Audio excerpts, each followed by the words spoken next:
الحمد لله نحمده ونستعينه ونستغفره ونعوذ بالله من شرور أنفسنا ومن سيئات أعمالنا من يهده الله فلا مضل له ومن يضلله فلا هادي له ونشهد أن لا إله إلا الله وحده لا شريك له ونشهد أن سيدنا ونبينا وحبيبنا وشفيعنا ومولانا محمدا عبده ورسوله الذي أرسله بالحق بشيرا ونذيرا মহান আল্লাহ রব্বুল আলামিনের আলিশান দরবারে লাখ কোটি শুকরিয়া আদায় করছি যে মহান আল্লাহ তাআলা আমাদেরকে এই অশান্তময় পৃথিবীর অশান্ত পরিবেশ থেকে গুনাহে ভরপুর পাপ পঙ্কিলতায় পরিপূর্ণ অন্ধকারাচ্ছন্ন সমাজের ঘোর আধার থেকে অমানিসা থেকে জুলুমাত থেকে রহমতের হাত ছাড়িয়ে দিয়ে লাখ কোটি মুমিন মুসলমানের মধ্য থেকে আমার আপনার মতো অযোগ্য নারায় গুনাহগার বান্দাদেরকে নির্বাচন করে দুনিয়ার মাটিতে নবী করিম সাল্লাল্লাহু আলাইহি ওয়াসাল্লামের ভাষায় বেহেশতের বাগানের মধ্যে উলামায়ে কেরামের মজলিসে কোরআন হাদিসের মাহফিলে বা ওয়াক্ত বা আজমাত বা মোহাব্বত শামিল হওয়ার তৌফিক দান করেছেন। আমরা শুকরিয়া আদায় করে আল্লাহ পাকের শেখানো ভাষায় মোহাব্বতের সাথে উচ্চারণ করছি আলহামদুলিল্লাহ। রব্বানা লাকাল হামদ হামদান কাসীরা তাইয়িবান মুবারাকান ফীহি রব্বানা লাকাল হামদু কামা ইয়ানবাগি লিজালালি ওয়াজহিকা ওয়া হাফিজায়ে কেরাম, ছাত্র, গার্জিয়ান, মুহিব্বির, মুতাআল্লিকিন, সংশ্লিষ্ট ব্যক্তিবর্গ সকলকে আল্লাহ তাআলা কবুল করুন। আজকের এই মাহফিল অত্র এলাকার সর্বস্তরের মানুষের হেদায়েতের জারিয়া হিসেবে আল্লাহ পাক কবুল করে নিন। আমি খুব সংক্ষিপ্ত আকারে একটা বিষয় নিয়ে আপনাদের সামনে আলোকপাত করব ইনশাআল্লাহ। ওয়া মা তাওফীকি ইল্লা বিল্লাহ আলাইহি তাওয়াক্কালতু ওয়া ইলাইহি উনীব সুবহানাকা লা ইলমা লানা ইল্লা মা 'আল্লামতানা ইন্নাকা আনতাল আলিমুল হাকীম রব্বি জিদনি ইলমা রব্বি জিদনি ইলমা রব্বি জিদনি ইলমা রব্বি ইয়াসসির ওয়া লা তু'আসসির ওয়া তাম্মিম আলাইনা বিল খায়র। সকলেই মহব্বতের সাথে বলুন আল্লাহুম্মা আমিন।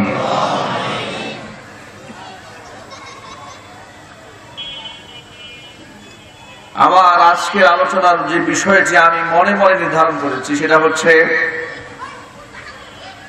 স্রষ্টার প্রতি আমাদের ধারণা কি,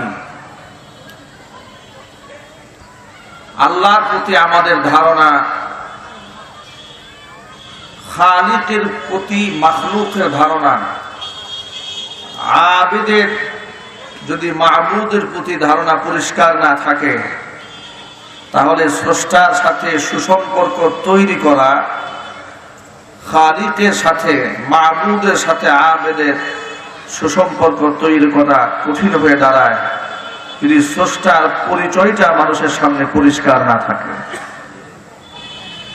কোরআন মাজিদে আল্লাহ রাব্বুল আলামিন বিভিন্ন আয়াতে বিভিন্ন জায়গায় মানুষকে আপন পরিচয় আল্লাহ পাক আপন ভাষায় তুলে ধরেছেন, বিভিন্ন সময় বিভিন্ন হালাতে বিভিন্ন মুহূর্তে। পৃথিবীর সমস্ত মানুষের প্রশ্নের জবাব আল্লাহ পাক কোরআন মাজিদের মাধ্যমে, রাসূলের হাদিসের মাধ্যমে মানুষকে দিয়েছেন। এমনকি পৃথিবীর শেষ পর্যন্ত যত প্রকারের সমস্যার আবির্ভাব ঘটবে সকল প্রকার সমস্যার সমাধানও আল্লাহ পাক কোরআন এবং রাসূলের সুন্নাহর মাধ্যমে দান করেছেন। মানুষের অজানা বিষয়গুলো আল্লাহ পাক জানিয়েছেন। মানুষ যখন কোনো বিষয়ে আল্লাহ রাসূল সাল্লাল্লাহু আলাইহি ওয়াসাল্লামের কাছে জানতে চেয়েছে, তখন আল্লাহ পাক আপন মেহেরবানিতে সেই প্রশ্নের জবাব দিয়েছেন। তার একটা ঢং, তার একটা নমুনা কোরআন মাজিদে আছে। যেমন আল্লাহ রাব্বুল আলামিন কোরআন মাজিদে সূরাতুল বাকারার একটি আয়াতের মধ্যে বলেন, ইয়াসআলুনাকা আনিল আহিল্লা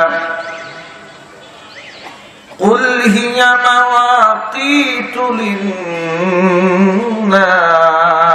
ওয়াল হজ্জ।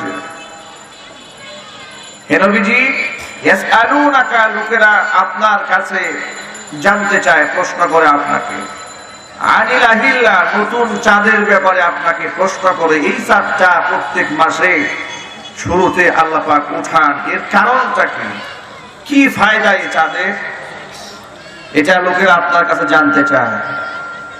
হে রাসূল, আপনি জবাব দিন, কুল, আপনি বলুন, হিয়া মাওয়াকিতু লিন-নাসি ওয়াল হজ্জি। এই চাঁদের মাধ্যমে এটা হচ্ছে মানুষের সময় নির্ধারণকারী একটা মাসিক ক্যালেন্ডার। জোরে কোন সুবহানাল্লাহ।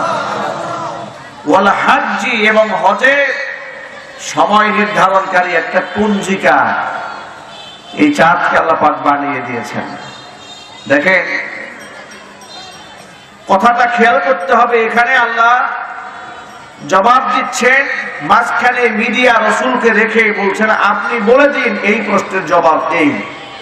এটা হচ্ছে আল্লাহ পাকের বান্দার পক্ষ থেকে করা প্রশ্ন, কৃত প্রশ্নের জবাব দেওয়ার ঢংটা এরকমই। কোরআন মাজিদের আরো অনেকগুলো আয়াত আমি সামনে আপনাদের সামনে পেশ করছি। এটা গেল একটা বিষয়।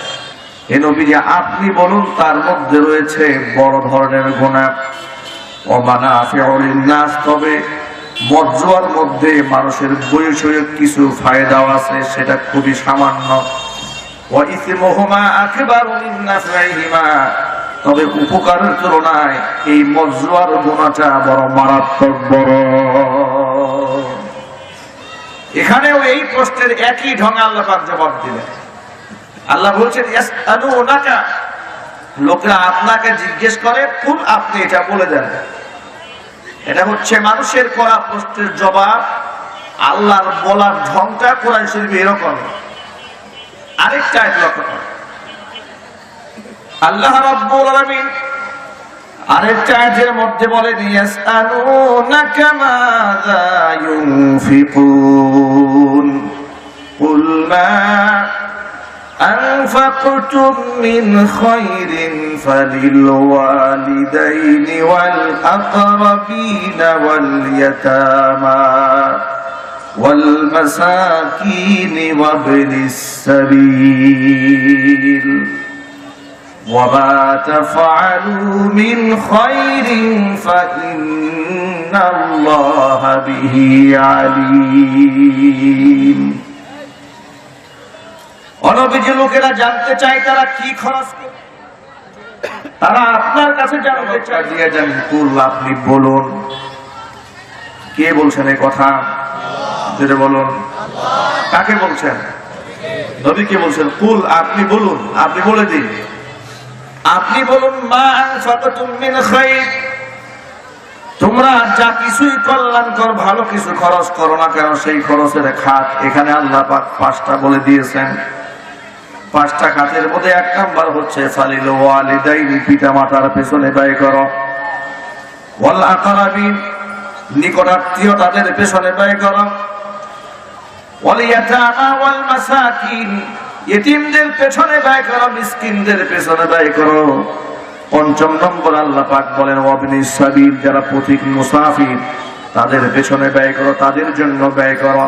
ওয়ামা তাফআলু মিন খায়রিন ফাইন্নাল্লাহা বিহি আলীম, তোমরা ভালো যা কিছুই করো না কেন সমস্ত কিছুর খবর আল্লাহ পাকের কাছে আছে। যদি বলুন সুবহানাল্লাহ।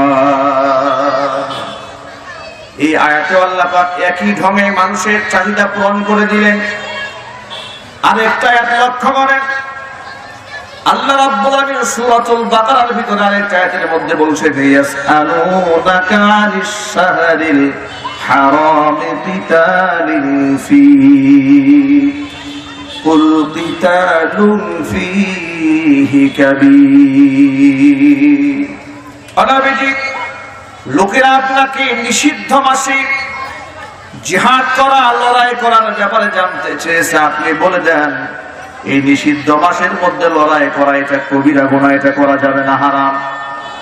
এখানে আল্লাহ সুবহানাহু ওয়া তাআলা একই ঢঙে নবীজিকে বলতে বলেন, কুল, হে নবীজি, আপনি আমার পক্ষ থেকে জবাবটা মানুষদেরকে দান করেন। যদি বলেন সুবহানাল্লাহ। এখানে হুজুরকে আল্লাহ পাক কুল শব্দ বলে মানুষকে বলতে বলেছেন। আরেকটা আয়াত লক্ষ্য করেন, আল্লাহ রাব্বুল আলামিন বলেন, ইয়াসআলুনাকা আনিল মাহিদ কুল হুয়া আযান ফা'তাযিলুন নিসা ফিল মাহিদ ওয়া লা তাকরাবুহুন্না হাত্তা ইয়াতুহুরন ফাইযা তাতাহহারনা ফাআতুহুন্না মিন হাইসু আমারাকুমুল্লাহ ইন্নাল্লাহা ইউহিব্বুত তাওয়াবিন ওয়া ইউহিব্বুল মুতাতাহহিরিন। নবীজি, লোকেরা আপনাকে প্রশ্ন করে আপনার কাছে জানতে চায়, মহিলাদের মাসিক পিরিয়ডের ব্যাপারে জানতে চায়। এই মাসিক পিরিয়ডের হালাতে আপনাদের করণীয় কি, মানুষের করণীয় কি, লোকেরা জানতে চেয়েছে। নবীজি, আপনি জবাব দিয়ে বলেন, হুয়া আযা, এটা হচ্ছে এক প্রকার নাপাকি। এই হালাত যখন মহিলাদের চলবে, ফা'তাযিলুন নিসা ফিল মাহিদ, এই হালাতে নারীদের সাথে স্ত্রী সঙ্গম করা যাবে না, এখান থেকে বিরত থাকতে হবে। তারা যখন পবিত্র হবে, আল্লাহ রাব্বুল আলামিন যেভাবে হুকুম করেছেন সেইভাবে তোমরা তাদের সাথে মিলিত হতে পারো। নিঃসন্দেহে আল্লাহ রাব্বুল আলামিন তাওবাকারীদেরকে পছন্দ করেন এবং অতীব পবিত্র তা গ্রহণকারী বান্দা বান্দীদেরকে আল্লাহ ভালোবাসেন।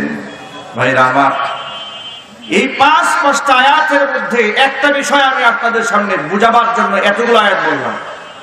যেখানেই লোকেরা জানতে চেয়েছে সেখানে আল্লাহ পাক তার রাসূলকে কুল বলে সমাধান দিতে বলেছেন, যে কুল, আপনি বলেন।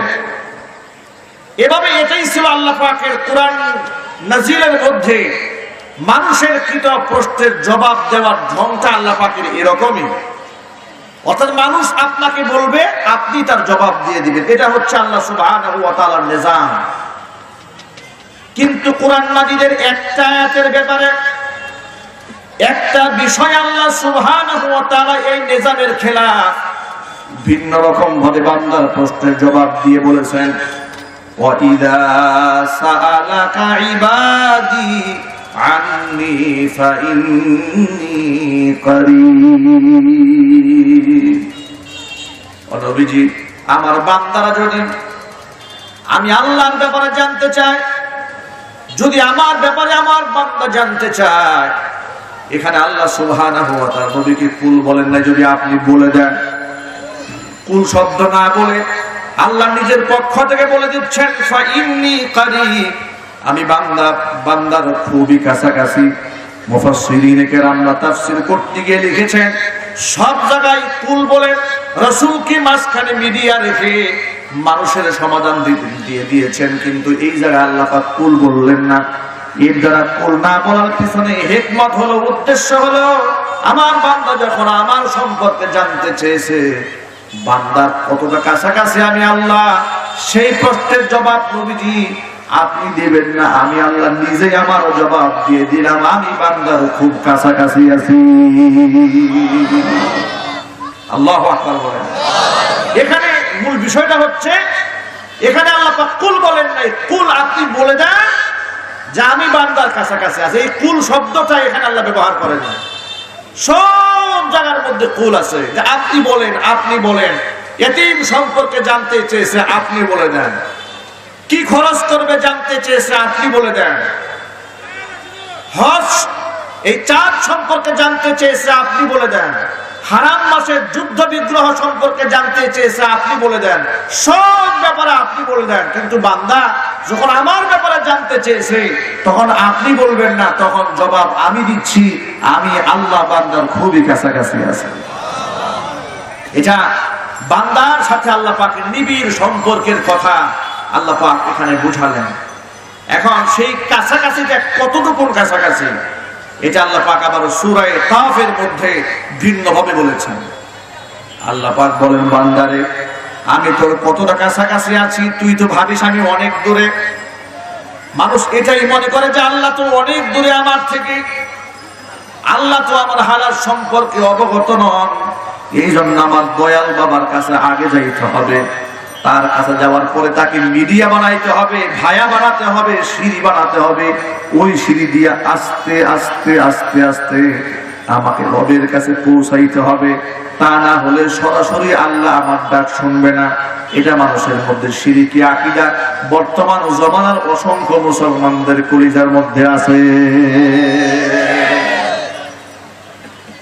এই জন্য আল্লাহ পাক মানুষকে আশার বাণী শুনিয়ে দিয়েছেন, বান্দারা এ কথা মনে করার কোনো অবকাশ নাই যে আমি আল্লাহ অনেক দূরে, কত কাছে। এবার তুই শুনে নে আমার কাছ থেকে। আল্লাহ বলেন, ওয়া নাহনু আকরাবু ইলাইহি মিন হাবলিল ওয়ারিদ। এবার আমি তোর ঘাড়ের শাহ রগের চাইতেও নিকটবর্তী। আল্লাহ বলেন, আল্লাহু আকবার। আমার প্রত্যেকটা স্টেপ, প্রত্যেকটা কদমের হিসাব আল্লাহর কাছে আছে। সুবহানাল্লাহ বলেন, আছে না নাই? আল্লাহ পাক বলেন, তোর চোখের খিয়ানাতটা আমি দেখি। তুই যে আর চোখে বাঁকা চোখে একজনের দিকে তাকিয়েছিস, তুই ধারণা করেছিস তোর কেউ দেখে নাই, কিন্তু আমি আল্লাহ সুবহানাহু ওয়া তাআলা এই আড়ি চুরি করে তাকানোটাও আমি আল্লাহ দেখতে পাই। আমি তোর সেই স্রষ্টা। এই যে নিকটবর্তী স্রষ্টা আল্লাহ বারবার বলেন, আমি তোর কাছে, আমি তোর কাছাকাছি, আমি তোর পাশাপাশি। এটা আল্লাহ কেন বলেন, তার একটা মাকসাদ আছে। এই মাকসাদটা আল্লাহ নিজেই বলেছেন আয়াতে। আল্লাহ রাব্বুল আলামিন বলেন, বান্দারা যেহেতু আমি তোর এত কাছে, আমি তোর এতটা নিকটবর্তী, অতএব একটা কথা শুনে নে, উজিবু দাওয়াতাদ দাঈ ইযা দাআন। কোন প্রার্থনাকারী যখন আমার কাছে প্রার্থনা করে, কোন ব্যক্তি যখন আমার কাছে দোয়া করে, তখন আমি ওই বান্দার ডাকে সাড়া দেই। এটা আল্লাহ পাক বলেছেন, এটা কোন ইমাম সাহেব বলেন নাই। আপনি ডাকলে আল্লাহ শুনবেন, আল্লাহ সাড়া দিবেন, সেই কথাটা কে বলেছেন? আরো জোরে বলেন। এখানে কি এমন কোন বিভাজন আছে যে আলেমরা ডাকলে আল্লাহ শোনেন কিন্তু পাবলিক ডাকলে আল্লাহ শোনে না?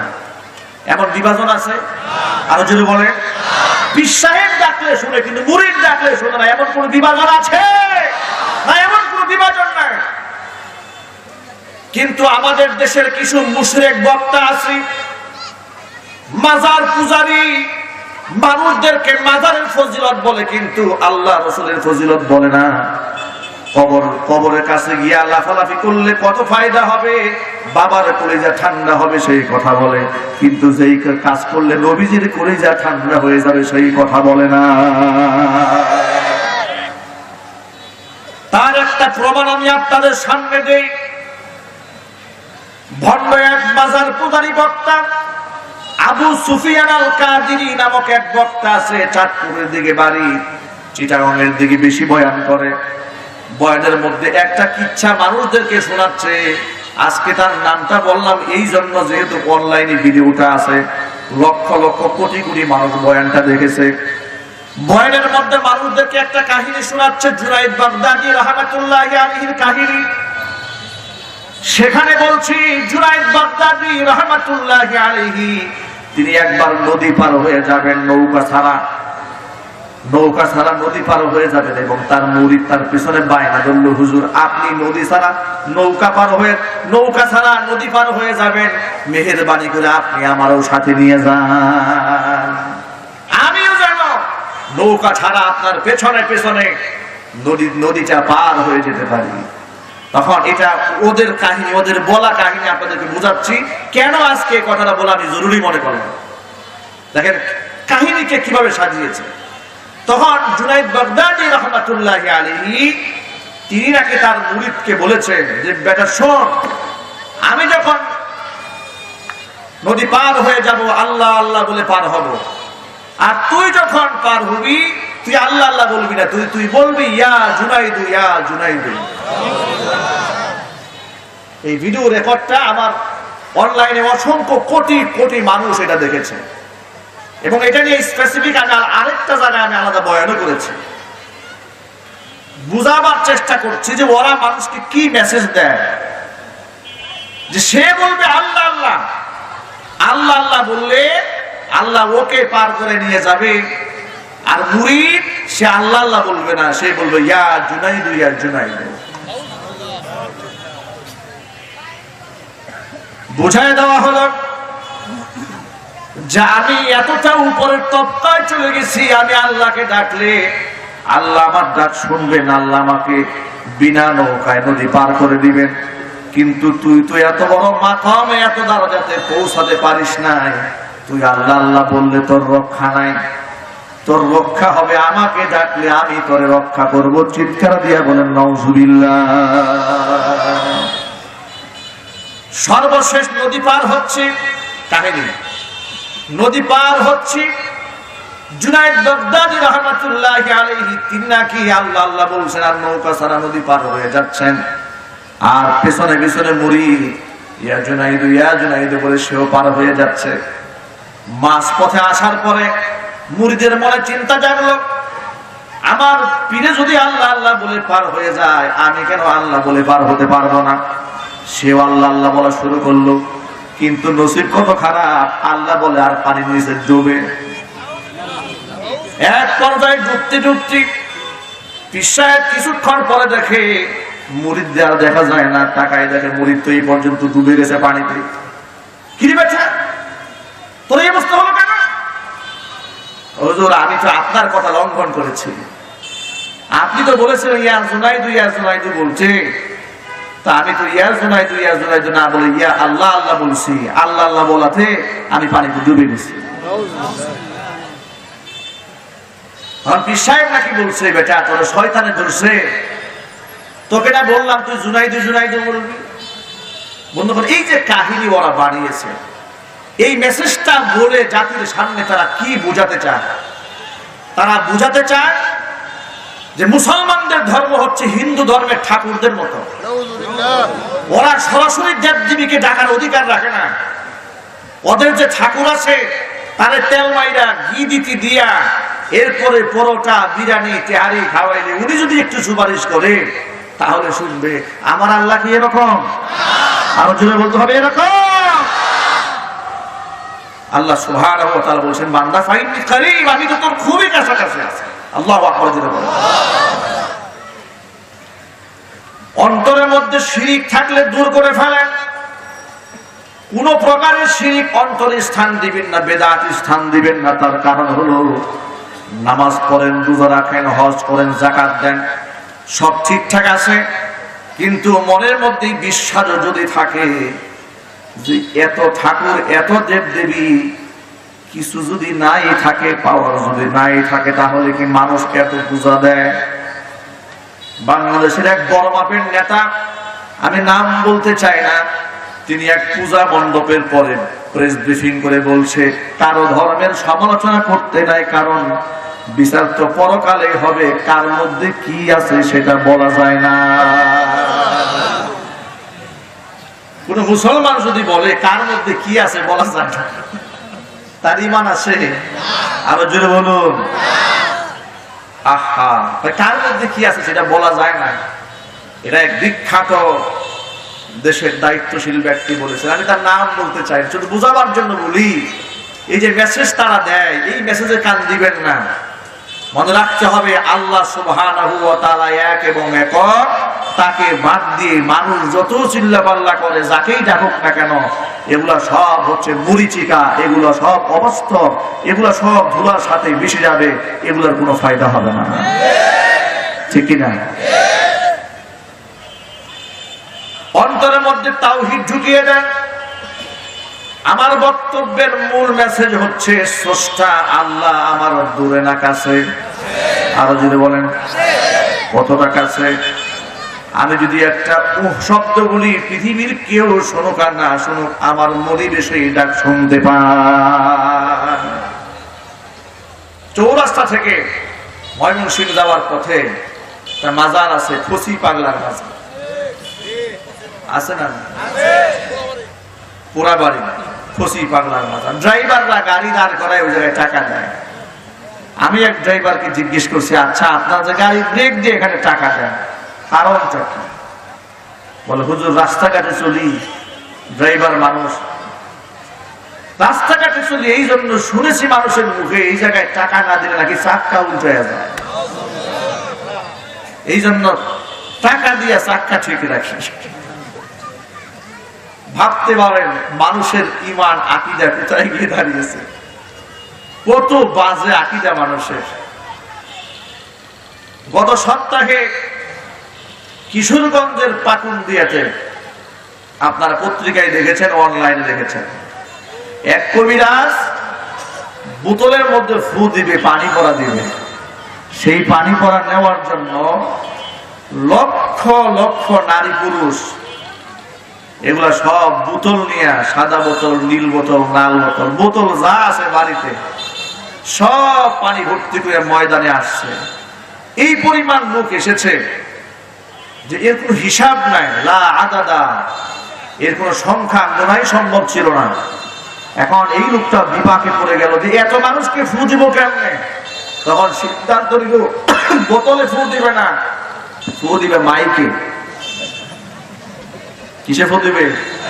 মাইকে ফু দিবে। আমার কাছে সব রেকর্ড আছে, এখানে আমি সব রেকর্ড রেখে দিই, সব মাইকে। এবং মাইকে ফু দেওয়ার জন্য এই মাইকের আওয়াজ যত দূর যাবে, এই পরিসীমার ভেতরে যত মানুষ বোতল উঁচা করে ধরবে, সব বোতলের মাইকের ফুটো যাবে না, মাইকের আওয়াজ গিয়ে ঢুকবে। এই মাইকের আওয়াজ যে খোলা বোতলে ঢুকবে, এই বোতলের পানি যে পান করবে তার সমস্ত চাহিদা পূরণ হয়ে যাবে। এই বিশ্বাস নিয়ে লক্ষাধিক মানুষ কিশোরগঞ্জের পাকুন্দিয়াতে জমা হয়েছে। ইতিমধ্যে তার বিরুদ্ধে আইনানুগ ব্যবস্থাও গ্রহণ করা হয়েছে এই বাটপারি করার কারণে।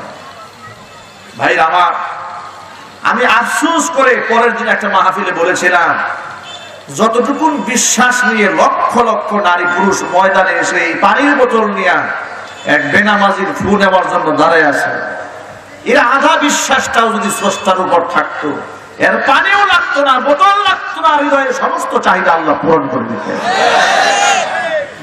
ঠিক কিনা? কপাল পোড়া মানুষ একদিক থেকে বলে আরেক দিক থেকে ভুলে যায়। বলে শরীয়তের হুজুরা এগুলো বুঝবে না, এটা মারিফতের গোপন রহস্য। এটা নাকি মারিফতের গোপন রহস্য, এটা কোরআন হাদিস যারা পড়ে তারা জানে না। আমি বলি 16 বছর 20 বছর লেখাপড়া করে কোরআন হাদিস পড়ে মারিফতের গোপন রহস্য জানলো না, তুমি গাঁজা খাইতে খাইতে সব রহস্য জেনে ফেললা। কথা বলো না, ঠিক কিনা? কি আজীব। যুবক ভাইয়েরা, আমার মা বোনেরা, এই আকীদা অন্তরের মধ্যে বদ্ধমূল করে আল্লাহ নবী সাল্লাল্লাহু আলাইহি ওয়াসাল্লাম তার চাচাতো ভাই আব্দুল্লাহ ইবনে আব্বাস রাদিয়াল্লাহু তাআলা আনহুকে ডাক দিয়ে বলে, শোনো, আমি তোমাকে কিছু নসিহত শোনাই। এই নসিহতের মধ্যে এক নাম্বার নবী তার নসিহত করে বলছেন, ইযা সাআলতা ফাসআলিল্লাহ, যদি তোমার কিছু চাওয়ার প্রয়োজন হয় তুমি আল্লাহর কাছেই চাও। ওয়া ইযা ইসতাআনতা ফাসতাইন বিল্লাহ, প্রার্থনা আশ্রয় প্রার্থনা করো, সাহায্য প্রার্থনা করো যদি প্রয়োজন হয়, তাহলে তুমি আর কারো কাছে তুমি আশ্রয় প্রার্থনা সাহায্য প্রার্থনা করবে না, সাহায্য প্রার্থনা করবে একমাত্র কার কাছে? আল্লাহ পাকের কাছে।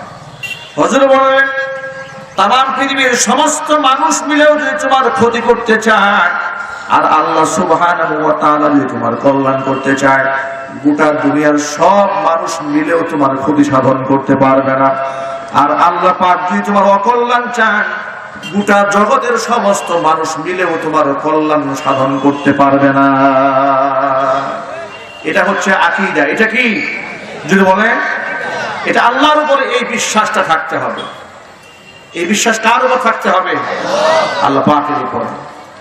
মনে রাখতে হবে, যেখানে কেউ শুনতে পান না সেখানে কে শুনতে পান, যেখানে কেউ দেখতে পান না সেখানে কে দেখতে পান, যেখানে কেউ সাহায্য করতে পারেন না সেখানে কে সাহায্য করতে পারেন।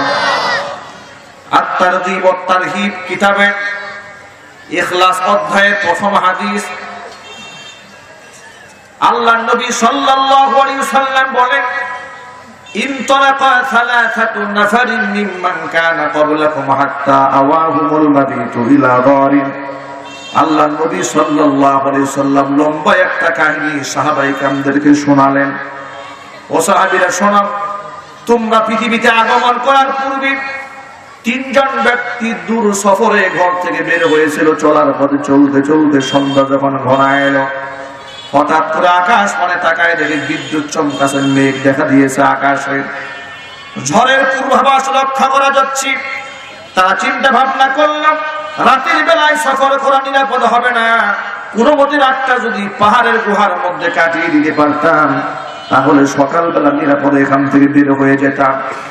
পরামর্শ করে পাহাড়ের গুহার ভিতরে তিনজন ব্যক্তি আশ্রয় গ্রহণ করেছে। রাতের বেলায় জলোচ্ছ্বাস হয়েছে, ঘূর্ণিঝড় হয়েছে, বড় একটা পাথরের খন্ড পাহাড়ের উপর থেকে গড়াতে গড়াতে এসে যে গুহার মধ্যে তিনজনে আশ্রয় গ্রহণ করেছে ওই গুহার মুখের মধ্যে এসে আটকায়া গেছে। তিনজন ব্যক্তি আটকা পড়ে গেল পাহাড়ের গুহার ভেতরে। আমার বন্ধুগণ, এবার আসল কথা লক্ষ্য করেন, হাজার হাজার বছর আগে পাহাড়ের গুহার মধ্যে বন্দী মানুষগুলোর ঈমানটা লক্ষ্য করেন। তখন তো মোবাইল ফোন ছিল না, নেটওয়ার্ক ছিল না, ফোন দিয়ে বাড়ির মানুষকে জানাই দিবেন অমুক পাহাড়ের গুহায় আমরা আশ্রয় নিয়েছি, আমরা বন্দী হয়ে গেছে, আমাদের উদ্ধার করো। তারা ভাবলেন এই জায়গার মধ্যে যদি আমরা হাড্ডি সার হয়ে যায়, মরে গলে পচে যদি আমরা জমিনের সাথে মিশেও যায়, পৃথিবীর কেউ জানবেও না, টেরও পাবে না, অবগত হতে পারবে না। কিন্তু এতটুকু বিশ্বাস মনিব আল্লাহর উপর তাদের ছিল। তারা এতটুকু বিশ্বাস রেখেছিলেন, যেখানে কেউ দেখতে পান না সেখানে তো আল্লাহ দেখতে পান, যেখানে কেউ সাহায্য করতে পারেন না সেখানে আল্লাহ সাহায্য করতে পারেন। আজকে যদি আমরা প্রত্যেকে আমাদের জীবনের সর্বশ্রেষ্ঠ ইবাদতের বিনিময়ে আল্লাহর কাছে এই বিপদ থেকে পানাহা চাই, অবশ্যই আমাদের মনিব আমাদেরকে বিপদ থেকে উদ্ধার করে দেবে। প্রথম ব্যক্তি আল্লাহর কাছে হাত উত্তোলন করে বলছে, রব্বুল আলামিন, আমার একটা আমলের নিজাম আছে। নিজামটা হলো আমি খেত খামারে কাজ করি, রাতের বেলায় যখন বাড়ি ফিরে আসি আমার মায়ের মুখে খানা তুলে না দিয়ে নিজেও কখনো খাই না, সন্তানদেরকেও খাওয়াই না, স্ত্রীকেও খাবার খেতে দেই না। এটাই ছিল আমার আমলের নিজাম। হঠাৎ করে এক রাত্রে আমার বাড়ি ফিরতে অনেক দেরি হয়ে গেল। বাড়িতে এসে দেখি আমার বৃদ্ধা মা কোথায় কষ্ট পেতে পেতে ঘুমায় গেছে, কিন্তু আমার শিশু সন্তানরা তারা ঘুমায় না, তারা এখনো জেগে আছে। বাড়িতে যাওয়ার পরে সন্তানেরা আমার কাছে আবেদন করলো, আব্বা যান, সব সময় তো আপনি দাদি জানকে খাবার দেন, আমাদেরকে আগে খাবার খাওয়ান না। তিনি যেহেতু আজকে ঘুমিয়ে গেছেন, তো এই সুযোগে আপনি আমাদেরকে খাবার দেন, আমাদের ক্ষুধায় দারুণ কষ্ট হচ্ছে। সন্তানরা আমার পায়ের কাছে এসে পা ধরে কান্না করেছে, আমি আমার সন্তানদের মুখে খাবার দেই নাই, আমি আমার মায়ের কথা মনে করেছি, আমি আমার মায়ের কথা স্মরণ করেছি। আমার মা ক্ষুধার যন্ত্রণায় কষ্ট পেতে পেতে মা শুয়ে গেছে, মায়ের মুখে খানা দিতে পারলাম না। যে খাবার আমি আমার মায়ের মুখে দিতে পারিনি সেই খানা আমি আমার সন্তান আমার স্ত্রীর মুখে তুলে দিতে পারি না। সারা রাত সেই খাবার নিয়ে মায়ের সামনে দাঁড়িয়েছিলাম। সকালবেলা মায়ের ঘুম ভেঙেছে, মায়ের মুখে খাবার তুলে দিয়েছি, এরপরে ক্ষুধার্ত সন্তানদের মুখে খাবার দিয়েছি। রব্বুল আলামিন, এই কাজটা আমি কার জন্য করেছি, আমলটা কার জন্য করেছি? যদি একমাত্র তোমার খুশির জন্য কাজটা করে থাকি, মেহেরবানি করে আজকের বিপদ থেকে আল্লাহ তুমি আমাদেরকে বাঁচিয়ে দাও। ভাইরা আমার, আল্লাহ নবী সাল্লাল্লাহু আলাইহি সাল্লাম বলেন, দোয়া করতে দেরি হয়েছে, আল্লাহর কাছে কবুল হতে দেরি হয় নাই। সাথে সাথে গর্তের মুখের যে পাথরটা ছিল, পাথরটা কিঞ্চিত পরিমাণ আল্লাহ দূরে সরিয়ে দিয়েছে। কিন্তু যতটুকু সরেছে, একজন সেখান থেকে বের হওয়া সম্ভব নয়। ভাইরা আমার, এবার দ্বিতীয় ব্যক্তি আল্লাহর কাছে প্রার্থনা করে বলছে, রব্বুল আলামিন, আমার একজন সুন্দরী চাচাতো বোন ছিল, আমি যার রূপ যৌবনে প্রেমাসক্ত ছিলাম, তাকে আমি বহুবার কুপ্রস্তাব দিয়েছি, আমার সেই বোনটা কখনোই রাজি হয়নি। সুবহানাল্লাহ বলেন। সমাজের মধ্যে পর্দানিসীন দিনদার ভালো মেয়ে আছে না নাই? আরো জোরে। তারা সংখ্যায় খুবই কম, কিন্তু তাদের মান অনেক বেশি। আল্লাহ রাসূল সাল্লাল্লাহু আলাইহি সাল্লাম বলেন, ইন্নামাদ দুনিয়া কুল্লুহা মাতাউন ওয়া খায়রু মাতাঈদ দুনিয়াল মারআতুস সালিহা। গোটা জগতের মধ্যে যা দেখতে পান সব হচ্ছে দুনিয়ার সামগ্রী। সমস্ত সামগ্রীর মধ্যে শ্রেষ্ঠতম সামগ্রী আল্লাহর কাছে এই জমিনে নেককার মহিলা। ভাইরা আমার, এমনই একজন নেককার নারী আমার চাচাতো বোন। লোকটা বলছিল, রব্বুল আলামিন, বহুবার তাকে আমি ফুসলিয়েছি, রাজি করাতে পারিনি। কিছুদিন পরে এলাকার মধ্যে দুর্ভিক্ষ দেখা দিল, চতুর্দিকে হাহাকার লাগলো। মানুষের পেটে খাবার নাই, পকেটে টাকা নাই, ক্ষেত খামারে ফসল নাই, দুর্ভিক্ষ চতুর্দিকে সাইলাব। কিন্তু আমি ধনী মানুষ, আমার ঘরে তখনও খাবারের কোনো অভাব নাই। আমার সেই বোনটা বাধ্য হয়ে জীবন বাঁচাবার তাগিদে আমার কাছে এসে হাত বাড়াইলো, ভাইজান, পরিবার পরিজন নিয়ে বড় কষ্টে আছে, যদি আপনি একটু সাহায্য করতেন, জীবনটা আমাদের বেঁচে যেত। আমি এটাকে সুবর্ণ সুযোগ মনে করলাম, গোল্ডেন চান্স মনে করলাম। তাকে বললাম, অবশ্যই সাহায্য করব, কিন্তু বিগত দিনগুলোতে যে প্রস্তাব দিয়েছি রাজি হওয়া নাই। প্রস্তাবে রাজি হয়ে গেলে যা চাবে তাই পাবে। আমার সেই বোনটা বাধ্য হয়ে জীবন বাঁচাবার তাগিদে পরিবারের সদস্যদের মুখে খাবার তুলে দেওয়ার স্বার্থে আমার প্রস্তাবে রাজি হয়ে যায়। আমি তাকে 100 স্বর্ণ মুদ্রা দিয়ে দিলাম, 100 দিরহাম দিনার দিলাম। এরপরে আমি যখন সুনির্ধারিত দিনে তার কাছে গেলাম, কোন বর্ণনার মধ্যে এসেছে আমি যখন তার সামনে গিয়ে বসলাম, আবার কোন বর্ণনার মধ্যে এসে আমি যখন তাকে স্পর্শ করতে গেলাম, এমন সময় আমার সেই বোনটা আমাকে ডাক দিল, ভাইজান, আল্লাহ রাব্বুল আলামিন বিবাহ বহির্ভূত অবৈধ সঙ্গমকে হারাম করে দিয়েছেন। ওই হারামের মধ্যে তুমি হাত ঢুকাইও না, জাহান্নামের আগুনকে ভয় করো। রব্বুল আলামিন এই কথাটা বলা মাত্র আমি মাথাটা নত করে সেখান থেকে বের হয়ে এলাম। আমি যে টাকা দিয়েছিলাম সেটা ফিরিয়ে নিলাম না। গোটা পৃথিবীতে কেউ জানে না, একমাত্র তুমি এই ঘটনা জানো। কেন সেদিন বের হয়ে আসলাম, তার জন্য বের হলাম। রব্বুল আলামিন একমাত্র তোমার জন্য যদি এই কাজটা আমি করে থাকি, মেহেরবানি করে আজকের বিপদ থেকে আল্লাহ বাঁচাও। আল্লাহ নবী বলেন, দোয়া মঞ্জুর হয়ে গেল। সাথে সাথে আল্লাহ রাব্বুল আলামিন গর্তের মুখে আটকে পড়া সেই পাথরটাকে কিঞ্চিত পরিমাণ আরেকটু দূরে সরিয়ে দিলেন। কিন্তু যতটুকু সরানো হয়েছে, একজনও বের হওয়া সম্ভব নয়, বাকি আছে আরো একজন।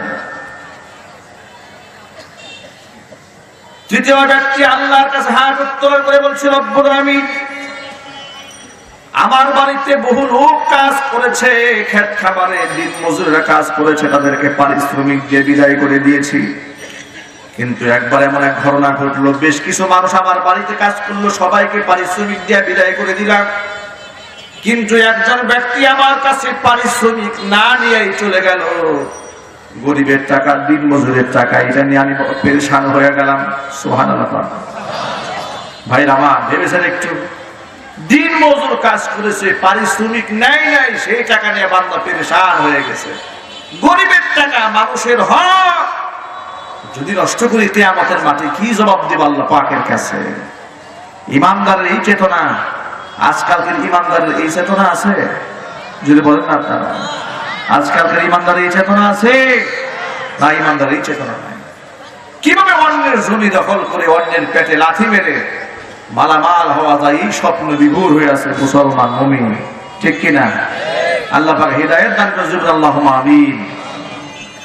যে কথা বলতে চাচ্ছিলাম, তো তৃতীয় ব্যক্তি আল্লাহ পাকের কাছে দোয়া করে বলছে, রব্বুল আলামিন, সমস্ত মানুষগুলো আমার কাছ থেকে দিন মজুরের টাকা নিয়ে চলে গেল, একজন ব্যক্তি তার পাওনা টাকা না নিয়ে চলে গেছে, আমি সেই টাকা নিয়ে বড় পেরেশান হলাম। অন্যের টাকা, গরিবের টাকা, দিন মজুরের টাকা, আমি টাকা দিয়ে কি করবো? আমি অনেক খোঁজাখুঁজি করে তাকে না পেয়ে তখন এই টাকা দিয়ে ওই লোকের নামে আমি ছাগল কিনলাম, সেই ছাগল থেকে বাচ্চা হলো, আবার এটা এক সময় অনেকগুলো হওয়ার পরে আমি ওই টাকা দিয়েই, তার টাকা দিয়েই আমি ব্যক্তির নামে একটা গাভী কিনলাম, গাভীর বাচ্চা হলো, আবার বেশ কিছু অ্যাসেট হলো, তার নামে আমি আরো কিছু সম্পদ বাড়িয়ে ফেললাম। এভাবে তার নামে আমি অনেক ছাগল, ভেড়া, বকরি, দুম্বা, অনেক একটা মেষের পাল করে ফেললাম ওই ব্যক্তির নামে। অনেকদিন পরে এই লোকটা আমার বাড়িতে ফিরে এসে বলছে, ভাইজান, আমি আপনার বাড়িতে কাজ করেছিলাম, আপনার কাছে আমার কিছু পাওনা টাকা আছে, যদি সেই টাকাটা আপনি আমাকে দিয়ে দিতেন। তখন আমি তাকে বললাম, এই যে চারণভূমির মধ্যে দেখা যাচ্ছে যত ভেড়া, বকরি, দুম্বা, এ সব হচ্ছে তোমার পারিশ্রমিক, সব নিয়ে চলে যাও। এ কথা বলাতে লোকটা আমাকে দেখে বলছে, আতাস্তাহজিউবি, আপনি আমাকে নিয়ে উপহাস করছেন, ঠাট্টা করছেন আমার সাথে, গরিব মানুষ বলে? আমার তো সামান্য কিছু টাকা, এই তো অনেক সম্পদ।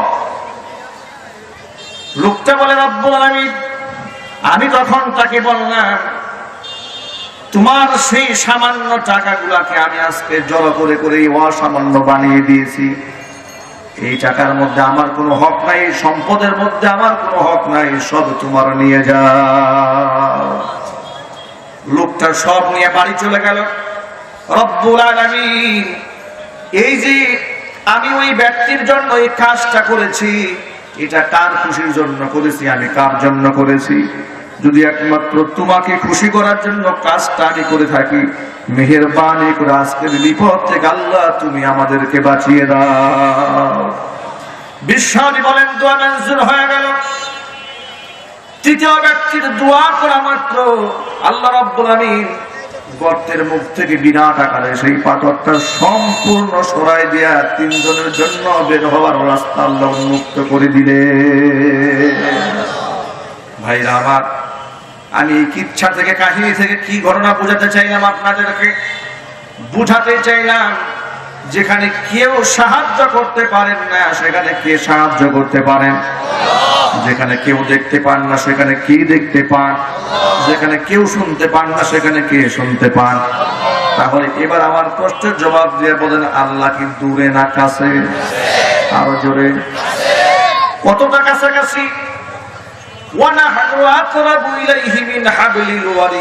আল্লাহ পাক আমার ঘাড়ের শাহরগের চাইতেও নিকটবর্তী। অতএব ভালো মন্দের ফয়সালা যেহেতু আল্লাহর তরফ থেকে হয়, অন্তরের মধ্যে এই বিশ্বাস নিয়ে ফেলতে হবে যে আমার সমস্ত চাওয়া পাওয়া হবে একমাত্র আল্লাহরই কাছে। কার কাছে জুড়ে বলেন? আল্লাহ পাকের কাছে আমার চাওয়া পাওয়া হবে, আমার মান্যতটা হবে আল্লাহর নামে। কার নামে? আল্লাহর নামে।